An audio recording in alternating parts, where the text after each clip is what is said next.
What I've been trying to dig out here, and our bailiwick here has been the control of the JDL, the ADL, and some of these other organizations that have been powering us toward our own destruction here. And you can take a look at who really controls the organs of power in the country. And judgeships, we're talking about the Congress, we're talking about our media, we're talking about, you take a look anywhere where there's power involved, it's this group. And I'm wondering what kinds of things you've discovered in your, dealings with judges and with all of these power structures, if you've come across the same kinds of things. Yeah. In fact, I think I comment about that pretty heavily at the end of the book. I don't know if I had that in the original book. I guess I'm sure I didn't. That was prompted by some of those cases. I took the one case to court all the way and won the $1 million judgment for the boy, even though the judge hated me for dragging in the proof and having pictures and things and so on and so forth. But one of the things that then came out of that was then I tried to help some of the other kids, and I had this Troy Boner, the one I told you about. Yeah. Walked into the hospital. Well, anyway, he was the key witness against this one girl, Alicia. He had been the one that originally had told the truth and then switched his story because the FBI told him he'd be in jail. And so he switched his story and testified. And then after she'd been in prison a couple of years, he came to me and anyway, just all kinds of strange stories. I got him on tape and affidavits and got him interviewed even by that BBC group or whatever it was that was here and did that. And so we went back into court. And this actually happened then literally on the day we walked into court. He walks in and he's pulled aside by a bunch of officials. And I raise a little ruckus, but they make it clear that this is top authority, the FBI and prosecutors and blah, blah, blah.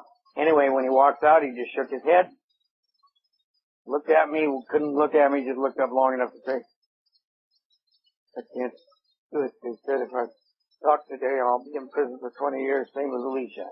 We went into court, I asked him his name. He said, I refuse to answer on the grounds that it might incriminate me. I went through his entire affidavit, question by question. I refuse to answer. I take the Fifth Amendment. Anyway, and of course, was after that, then I walked in, I was sitting with the judge, and this story is in the latest book, and I just hung my head and I said, Your Honor, I don't understand how a system gets like this. You know and I know, you know the truth here. And he said to me, listen to me, I am a judge. I have to do what I have to do with the evidence before me. You know what the evidence before me is. Therefore, I can do no other thing than what I've done, which is to dismiss this appeal. And trying to reopen the case. He said, I have no choice. And I said, well, I just don't understand.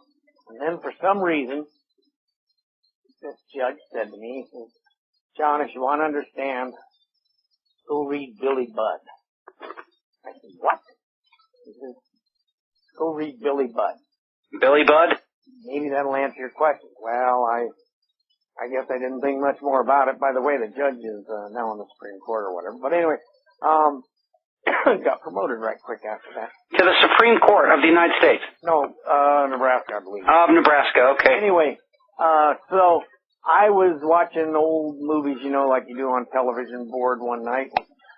This movie, Billy Budd, comes on, and by God, I made sure I watched, and it did answer a lot of questions, and I explained that in the book. And Billy Budd, back in the days of the British Empire, the British Navy was king of the hill and the seas and everything else, and they had a bit of a problem with some,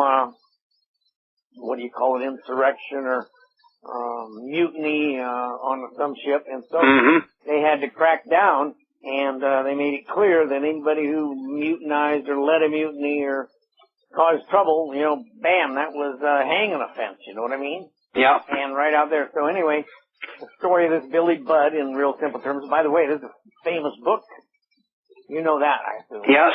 Anyway, and Billy, this young sailor on a ship, and this officer on the ship is kind of jealous of him for some reason or other, and really picks on him. And anyway, to make a long story short, a crime is committed that Billy Budd didn't do at all, and the entire officer crew who has to do the court-martial, they know it.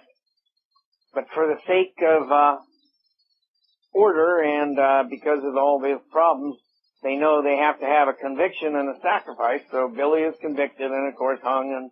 And the essence of the story, as I wrote in my book, was, you know, the only thing more sacred than everything else is the system, because it's the one that assigns and gives you your place and your power, whether you be the powerful businessman or politician or judge or whatever, particularly judges. And therefore, the first rule of everything is maintain and protect the system no matter what at all costs. Well, you know, when the criminals are in charge, I think it's every American's responsibility to fight for the liberty that we are promised. I mean, we've been promised something in our documents that is not being delivered, John. Yes, I totally agree with you. I'm just telling you what position I think we've come to. Well, how are we going to get from where we are to where we need to go without having to descend into tyranny? I mean, we're on the verge of full-fledged tyranny as we speak, and I'm wondering how are we going to get the American public, or even a portion of the American public, to understand that this is going to require some sacrifice on the part of everyone. Well, I rather suspect it's not going to happen in a blip, but it's going to happen over repeated examples like, unfortunately and tragically, like this Franklin thing and a lot of the other things that are happening today, and people like you and others that are standing up and speaking out and proving the stuff. And I'm not saying, don't get me wrong, this is the worst thing you're going to hear me say today. I can't guarantee the good people are going to win. I don't know. Yeah. I do hope it works out that way, just like you do, and you die for it. At the same time, I've learned, as I say, I wish I never knew any of this, wish I'd never heard of any of it, wish I didn't believe any of it, because it sure was kind of a prettier world to march through when the flowers are all there and blooming and you don't know the evil things. Well, the saddest thing is there are still new victims being born.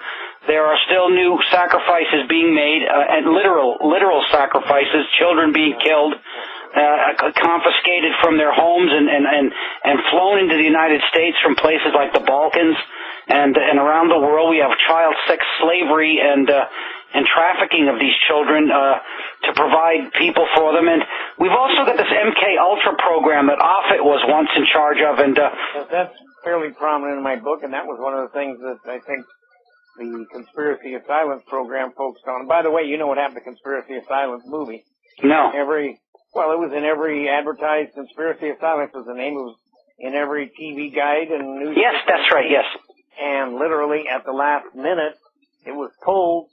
And the only reason people have copies today is a pirated copy was sent to me, and I just made sure I got it into enough hands that I guess it's all over the internet and everywhere else now. Well, it's going to be part of this interview. You're going to see a link to watching it again if you go to this interview. What is happening here is I believe much of this stems from some elites wanting to have control of the country and them promoting this kind of sickness within their political structure so that control can be exerted. And you'll find it in Europe as well, out of Brussels. Brussels is the capital for this sickness in Europe. Remember, I can't even remember everything in my book, but I think I mentioned, Paul described that as one of the places where he was regularly flown to. And Brussels, Europe? Brussels, over in Europe. Yeah, well, that's where the European elites abuse children, and the Mark DeTrue case up here has generated about 25 murders. So this is a Western world global problem, and it seems to be that the people get promoted within the political structure have been compromised by these acts. And of course, you're going to get someone's loyalty if they're wealthy, been made wealthy by a political system that allows them favors, and if they turn on that system, they're exposed as a pedophile. Boy, you'll get a lot of yeses from that, won't you? I'm back to that final thing in my book, the story of Billy Budd. You know, the officers all knew he was innocent. They also knew that to maintain the order and their place in the system and so on and so forth, they had to protect the real guilty one, the officer, and so they convicted Billy, hanged him, and on and on. And that, unfortunately, on a major, huge, gigantic scale, is in a very true and honest sense what has transpired here in the United States of America. Well,